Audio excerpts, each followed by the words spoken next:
So we made some big changes today, and I wanted to go over a few of the details with you and how to practice that stuff.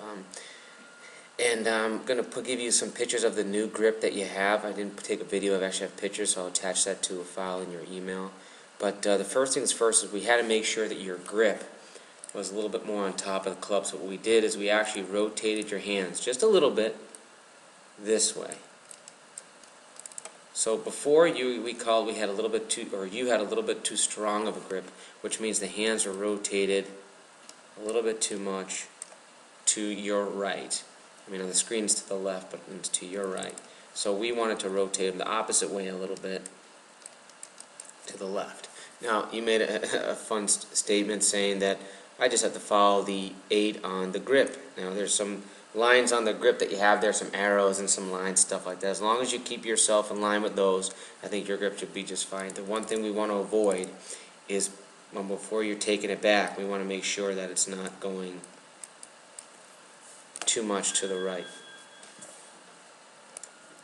So that being said, our goal is to really try to get the grip better so that we can control the club face more. With a stronger grip, the club face is going to be a little closed, and it's going to continue to jam you up and cause a lot of inconsistency. When your timing is on and the weight is up and your weight distribution, figures out a way to hit it. Since you're an athlete, you'll be able to hit it. But the consistency factor, you can have a great day, and then you can have one of the worst days you've ever had. Considering what you told me the last time was one of the worst days you've ever had. So we need to fix some things to make sure you can reproduce this golf swing a little more consistent. So the other thing I was saying, that when you put your grip on here and you put it on there a little bit more neutral, or as we say, a little bit more rotated to the left, you have to make sure, as you can see, sometimes in occasion when you do that, your body's going to want to lean a little bit this way, a little forward. So we always want to make sure that we recenter your body in between your legs. And you'll see that I'm going to play this through here for a second just so you can see. So you'll see how your body tends to get a little bit more that way versus when you start at the beginning. You can see you're more in the center. So just be careful. That's a typical tendency that might happen when changing the grip to a weaker position. So just make sure you put the grip on and then recenter yourself here in your posture, or your setup position, excuse me.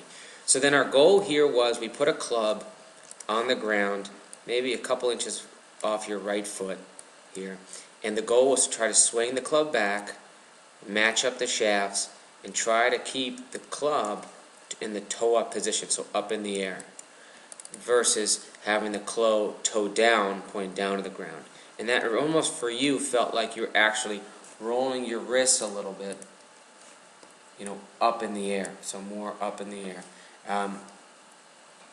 Almost feeling as you're going back, the logo on your glove is pointing more in the air than down to the ground. That was a good feeling for you to have there. And really it's just the arm moving, not too much body movement, so you can just see the arms moving, rolling. We're going to do this a couple times, checking it. That's very good. And you can see that when you get yourself in the right position with the right club face, you never ever have to really worry about hinging all that much. It just happens. This is you just doing a couple of repetitions. And this is kind of how I would practice. Put the club down, we have a tee in the ground over here, but make sure you do a lot of these slow motion repetitions, going back halfway and then up.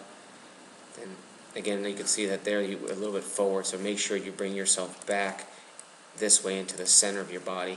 But do a lot of these slow motion swings, just going back without hitting balls, back, matching the shaft, feeling like the club face is open. And you can see when you do it correctly, look how much more your arms are extended through the ball. There's no more chicken wing. There's no more scrunching up or alligator arms there. When the club face is in a better position, your arms are going to have to extend through the ball. And you can see how much nicer that is through the ball there. Now I'm going to show it to you from the back side also. So here you can see from the back side we have the club just here. Now when you're putting this club down, and what I will say is make sure you pick a target somewhere out there. Don't just lay it down, just so you have an idea. And let's just say if there's a target line, that's here, you want to make sure that this line is somewhat parallel to that target line. So target line meaning a line drawn directly all the way back from your target, whether it's a pin, a tree, anything out there, all the way back to the ball, and then make sure this one's somewhat parallel to that line, just to make it a little easier and to get the swing on the right track, or we call swing plane. So here you are, you're in your setup, and then you're actually going to go back and you're going to see, you're going to try to match the shaft there. And there, I'm going to come in and help you there. So you can see how this is a great position where the club is directly on top of the shaft. The club face is toe up in the air like this. It's not toe down like this, which is very good. And what I'm going to come in there and do and help you is exaggerate a little bit. So you'll see us here, and me taking the club, and watch, we're going to do, and that's where you want to be here, right in there. And I'm just showing you right there, you want to feel that the logo on the glove is pointed upward and not too much downward. And this is what we're trying to get you to feel. And this is the exaggeration. The club face is a little bit more open in the backswing. And then I'm going to show you what not to do, versus this is where it was, where the club face was pointed down. So our goal is to kind of get in that first spot where we were in between.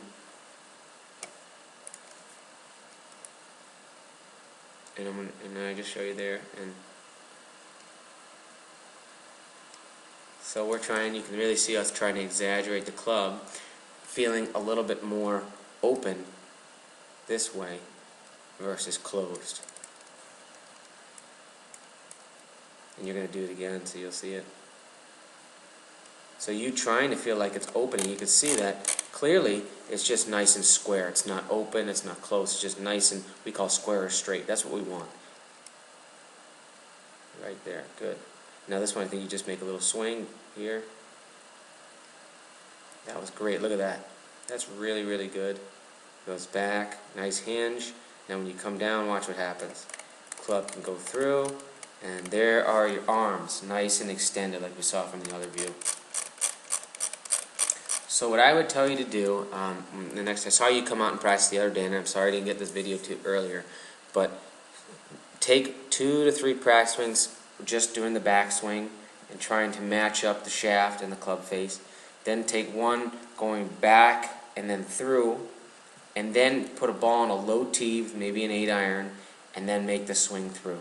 And you know, that would be a great process for you to do, and you'll be making, let's just say you hit 20 balls, you'll really be making almost 90 or 80 or 90 swings or practice swings for only 20 balls. So that would be a more efficient way to practice than just trying to hit 60 or 70 different golf balls. So remember, 2 or 3 practice backswings trying to simulate that, then 1, maybe 2 backswing and downswing swinging through, and then hit 1 ball. And then do the whole thing again and again and again. And you can work through your bag. What I tell you to do is do maybe 10 golf balls each time, and or I should say with each club, and then you can switch clubs. Start with maybe a pitching wedge, work your way up to a 7-iron, then you can start trying some drivers and stuff like that. But just beware, it's going to take a little time, but it's definitely going to help you out a lot in the long run. So it's always a pleasure working with you, and if you feel free to if you have any questions, just shoot me an email right back.